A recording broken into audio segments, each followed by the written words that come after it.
Bonjour à tous, j'espère que vous allez bien. Alors aujourd'hui, on va s'attaquer à la plantation d'ail et d'échalotes. Alors,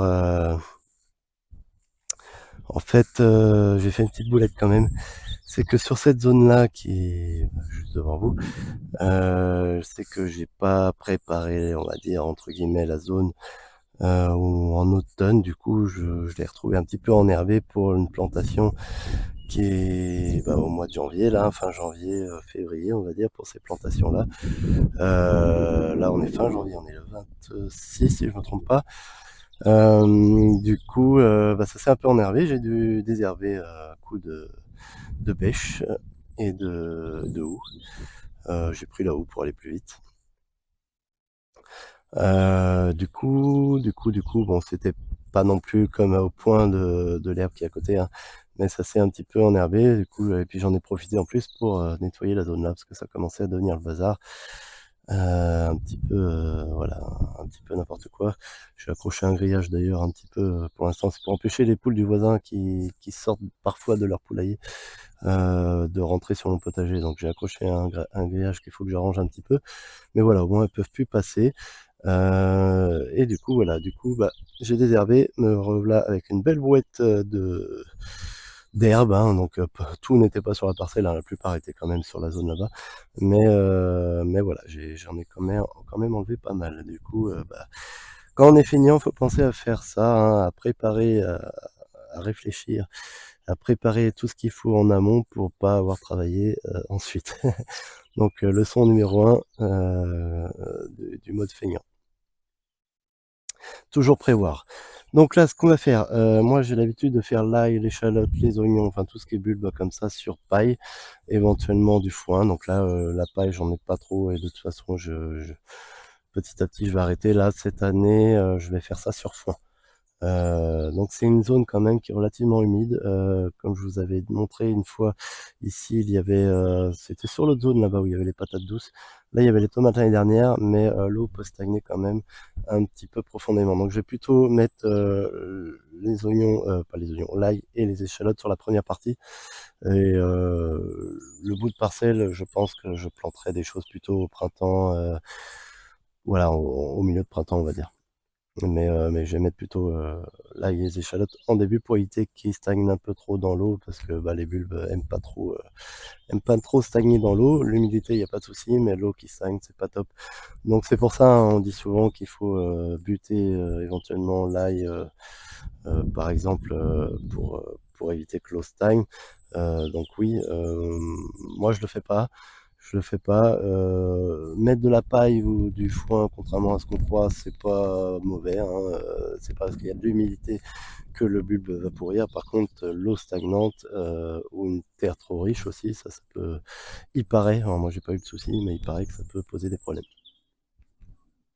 Hem, donc je vais faire comme ça. Ce que je voulais vous montrer aussi, parce que ça c'est une zone, assez intéressante dans la mesure où je l'ai amendé réellement 2 fois en fait depuis 4 ans maintenant, ça va faire la quatrième année de culture. Heu, 4 ans, oui c'est ça, 4 ans. Donc la première fois où j'ai amendé cette parcelle, c'est l'une de celles que j'ai vraiment amendé dès le départ assez fortement en mettant du BRF. J'ai mis, 5 à peu près 5 entre 10 et 15 centimètres de BRF au total, donc une bonne moitié, même plus que j'ai, mélangé au sol. Au tout début et j'avais laissé une couche de 5 centimètres à peu près de BRF au-dessus pour, ça m'a servi un peu toute la saison comme paillage et si j'ai pu pailler, par exemple l'année dernière avec de l'herbe ou du foin, en plus chaque année. Et ce qui est intéressant à voir en fait, on le voit pas mal sur cette zone. Je sais pas si vous voyez les différences de couleurs, heu, si par exemple je prends un morceau comme ça, un morceau comme ça, peut-être si je le rapproche à la caméra vous le verrez. Vous voyez le morceau un peu plus petit, est légèrement plus foncé que le morceau, ça c'est ma terre de base, un peu plus clair. Donc vous voyez, ça il y a eu quand même une bonne humidification, principalement grâce au BRF parce que j'ai remarqué ça déjà l'année dernière. J'avais pas touché à mon sol depuis, 2 ou 3 ans, je l'avais pas remué J'avais mis un coup de bêche l'année dernière et il y avait vraiment une différence entre le dessus et si vous voulez, là où j'ai mélangé le BRF et en dessous. C'est vraiment une grosse différence de couleur. Donc le BRF, c'est quand même, voilà, c'est la première année que j'en utilisais, c'est quand même très très très intéressant. Et l'année dernière en prime, j'avais mis du fumier, donc ce qui a apporté une certaine fertilité. Donc cette année, je ne fertilise pas du tout, hein. Surtout pour l'ail, ça c'est voilà, on va éviter. Je vois encore quelques herbes qui traînent, bon, c'est pas grand chose. Ça c'est pas grand chose parce que de toute façon ça sera étouffé par le foin que je vais mettre et puis dans la saison peut-être il y aura une herbe ou deux qui va pousser à travers le foin et puis je les enlèverai à la main. C'est pas un problème. Le travail de désherbage va s'arrêter là et même pour le fil de la saison, il ne devrait pas y en avoir beaucoup. Voilà, donc c'est ce que je voulais vous dire sur la terre fertile. Je m'écarte un petit peu de ce dont je parlais. Le BRF, vraiment très très intéressant. Le seul souci que j'ai avec le BRF, et je vais arrêter d'en utiliser, c'est que je n'ai pas de plan. J'ai pas rencontré de paysagiste ou quoi que ce soit qui me permettrait d'en avoir, on va dire, à très peu cher ou gratuitement. Moi, je l'ai payé à l'époque et c'était quand même relativement cher. J'ai plus l'ordre exact, mais je crois que c'était autour de 20 €, 25 € le mètre cube, quelque chose comme ça. Donc c'est pas intéressant, hein, parce qu'il faut quand même, une bonne masse et entre les arbres, si vous voulez, si je commence à mettre ça dans le potager, ça commence à devenir, compliqué. Donc voilà. Donc ce que je vais faire, je vais mettre le foin et ensuite je vous montre, comment je plante mes cailleux, hein. Il y a rien d'extraordinaire, hein, mais bon, je vais vous montrer rapidement quand même. Allez, à tout de suite. Alors, voilà, j'ai préparé le foin, j'ai tout étalé. Ça m'a pas pris très longtemps, hein, parce que j'ai des rouleaux, déjà tout faits, hein, donc juste le temps d'aller chercher 2 allers-retours de brouette. Bref, peu importe. Il a plu, ça se calme, donc j'hésitais à continuer la vidéo aujourd'hui, mais ça se calme, là, donc c'est bon, pas de souci. Qu'est-ce que je voulais dire? Avantage du foin paille. Bah, déjà, foin paille, ça va vous éviter de désherber si vous faites comme moi.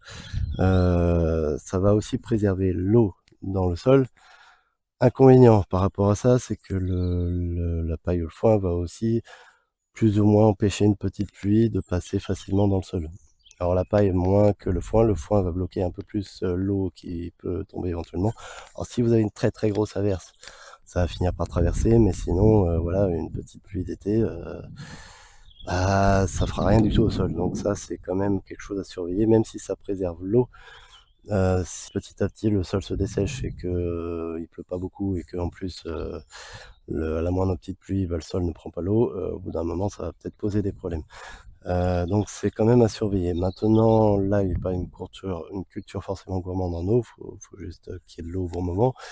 Pareil pour les autres bulbes.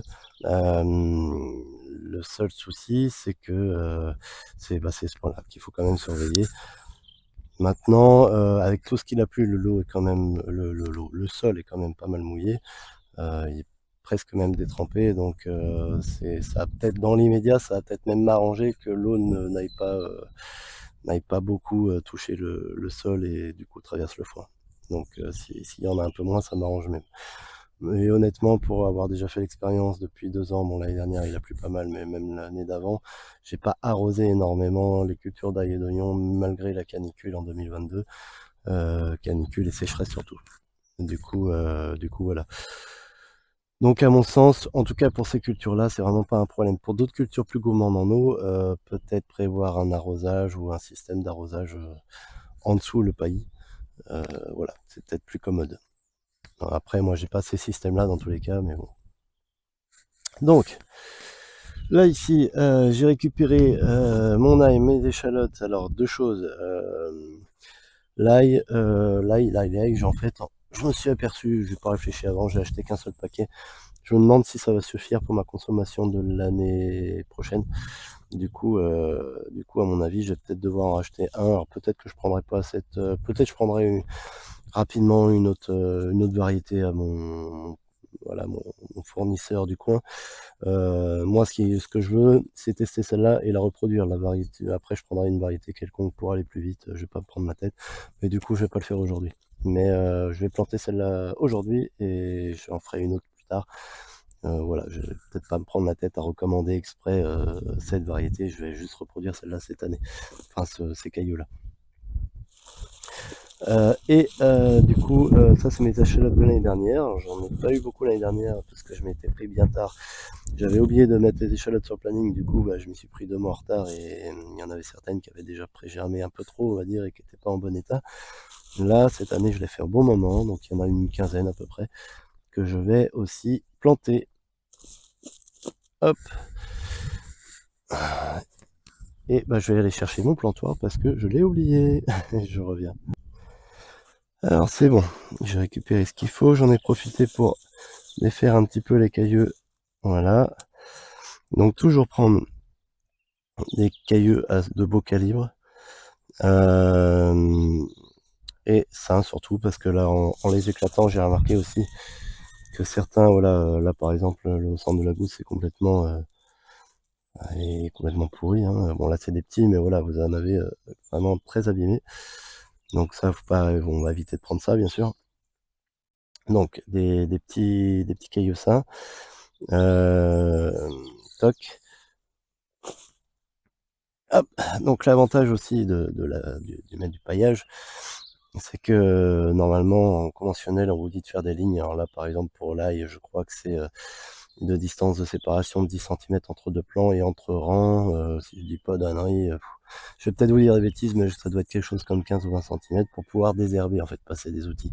Là comme on passe pas d'outils, on peut serrer plus quoi. Du coup les rangs on les oublie et on fait simplement 10 cm entre chaque, je crois que c'est 8-10, quelque chose comme ça entre chaque pied. Donc là voilà, je fais ça un petit peu au feeling. Toc, 10 cm. J'en ai mis un déjà là en fait. Hop, du coup, hop, pour me donner un petit repère pour commencer, je fais mon petit trou, je mets mon ail. Tac. Donc tout ça à travers le foin, hein. La terre est juste en dessous, hein, si on écarte un petit peu, la terre est juste là, donc je l'ai bien mis dans la terre. Et je donne un petit coup sur le côté, un petit peu de travers en fait, et je relève comme ça, pour bien plaquer l'ail contre la terre, qui s'envole pas on va dire. Voilà, voilà.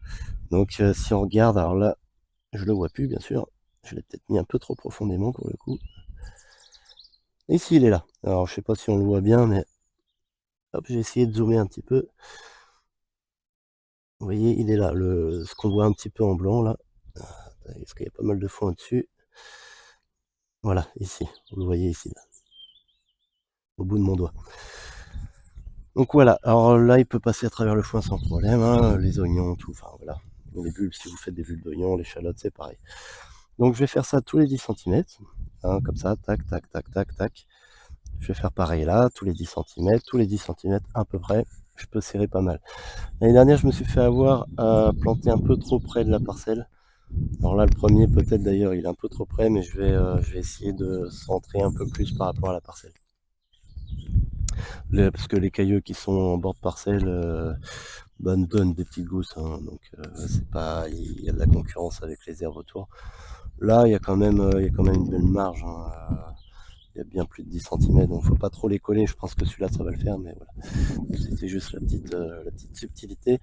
Voilà, voilà. Je pense que j'ai fait le tour à peu près. Je vais en refaire un pour vous montrer. Toc, je fais mon petit trou. Toc, je prends mon cailleux, pas trop moche. Bon, beau, hein. Je le positionne. Je replante de travers. Oui, il était un peu plus dur. Passer à travers le foin. Et je bloque. Voilà. Et ça va très très vite en fait. Et je peux faire ça. Et j'enchaîne. Et ainsi de suite. Donc il faut avoir le coup de main. Une fois qu'on a le coup de main, hop. Tac. Positionne. Tac. Et là je fais ça à une main. Donc quand j'ai mes deux mains, je vais forcément un peu plus vite quand j'ai pas la caméra. Bah écoutez, vous avez compris le principe, je pense. Je finis l'ail et puis je vous reprends tout de suite après. J'ai fini de planter, hein, finalement, ça me fait plus de longueur que prévu, que ce que je pensais. C'est vrai que je vous avais peut-être dit des bêtises sur le fait que je devais en racheter. Je pense que je vais pouvoir m'en passer, simplement parce que là j'ai à peu près 3 mètres et demi linéaires de d'ail planté comme ça, donc je pense que c'est déjà pas mal, sachant que l'année dernière c'est à peu près ce que j'avais fait. Peut-être un petit peu plus, donc je sais pas, peut-être que j'en racheter pour en mettre un peu plus. Et c'était sur la parcelle qui est tout au bout là. J'avais arrêté à peu près par là, donc on est à peu près au même niveau, hein, donc ça peut correspondre. Je sais pas, on verra si j'en rachète ou pas, si j'ai de la place ou pas sur mon plan, sachant que mon plan est pas complètement fini, donc forcément j'ai un doute. Je vais peut-être me contenter de ça. Dans tous les cas, il me reste l'échalote, il me reste ça d'espace pour l'échalote. Je pensais pas arriver jusqu'au bout, j'ai été un petit peu trop optimiste tout à l'heure sur le nombre de mètres linéaires ou mètres carrés sur la parcelle que j'allais prendre pour ces deux cultures. Donc je vais quand même planter l'échalote ici, je vais prendre le risque que ce soit un peu trop humide. Mais bon, c'est surtout en sous-sol que c'est humide, donc je me dis je prends pas un gros risque non plus. Enfin humide, que l'eau stagne en fait. C'est ça que j'entends. Donc voilà. Donc je vais planter mes échalotes là. Chose aussi que je vous ai pas trop dit tout à l'heure parce que je m'en rends compte en le faisant en fait, c'est que alors je vais prendre une échalote par exemple, une belle échalote, toujours prendre des beaux spécimens. Donc l'échalote se plante, je vais pas vous dire de bêtises, mais je crois que c'est 15 centimètres tous les 15 centimètres, 20 peut-être, 15-20. Donc là je vais prendre un peu plus d'espace que l'ail, mais grosso modo c'est la même idée, hein. Voilà, on oublie l'histoire des rangs, enfin d'espace supérieur pour les rangs pour passer les outils. Là on passe pas d'outils, donc on fait à peu près tous les 10-15 centimètres, 15 centimètres, plutôt 15-20 même, pour les espacements entre les plants d'échalotes. Donc là j'avais un ail ici, ça fait à peu près 20 centimètres, on va dire ici. Tac, tac. Alors là ici je l'ai rentré relativement facilement, même très facilement.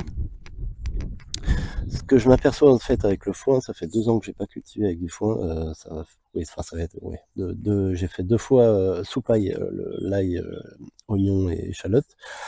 Là avec le foin, là ça rentre facilement, mais je m'aperçois qu'avec l'épaisseur, plus ou moins, soit il est très tassé, soit il est un peu trop épais, c'est surtout le tassement du foin. Comme j'ai un rouleau si vous voulez de foin et il a tendance à se tasser, je prends par plaque.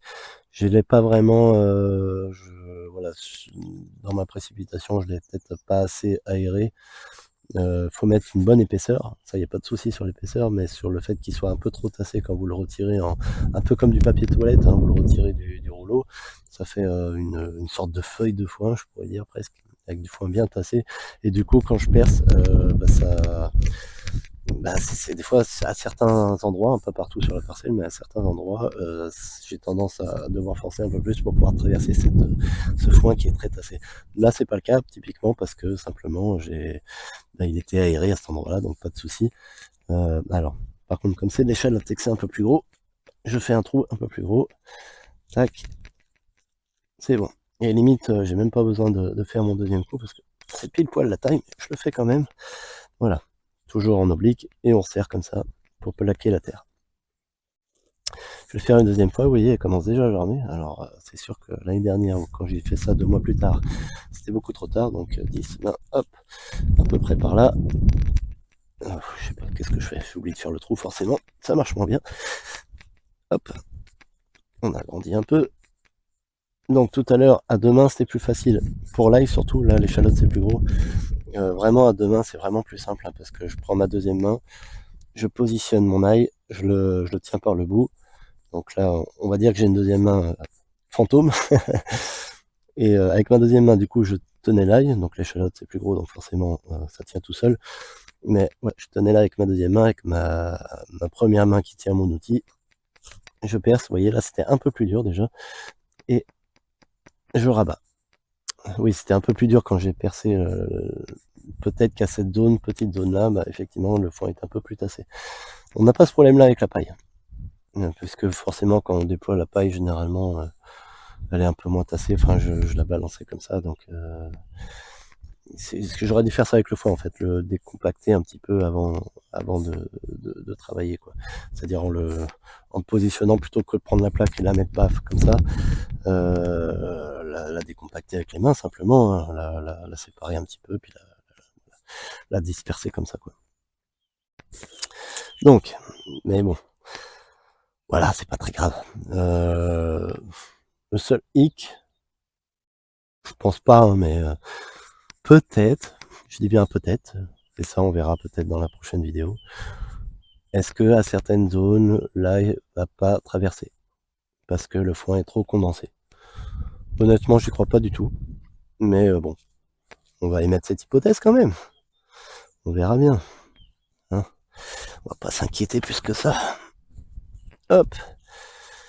Donc, tac. Donc, vous voyez ici, c'était très facile. Et très facile aussi. Hop, c'est fait. Donc, imaginez à demain, hein, ça va relativement vite. Surtout que là, je vous parle en plus, je vous raconte ma vie. Enfin, voilà. Bah, écoutez, je finis la dizaine là qui reste, un peu une douzaine d'échalotes. Et pour moi, c'est tout bon, hein. Et voilà, c'est terminé. Donc, tout cela, ça m'a pris juste la plantation, là, comme ça, hein. Là, ça m'a peut-être pris 10 minutes. Allez, un quart d'heure. Un quart d'heure. Ouais, je pense plutôt proche des 10 minutes. Et puis l'échalote, même pas 5 minutes. Donc un bon quart d'heure. Et bon, si on est un peu plus long, 20 minutes, on va dire entre 15-20 minutes pour faire toute la parcelle. Je pense qu'on est plus proche du quart d'heure quand même. En gros, moi j'ai mis une demi-heure tout en faisant la vidéo, en vous parlant. Voilà, donc ça a été quand même relativement vite. Voilà, voilà. Donc bah écoutez, la vidéo est terminée. Si ça vous a plu et ça vous donne des idées, si vous avez des choses à dire, n'hésitez pas à commenter, voilà, à liker la vidéo. Et puis je vous dis à très bientôt. Salutations, au revoir.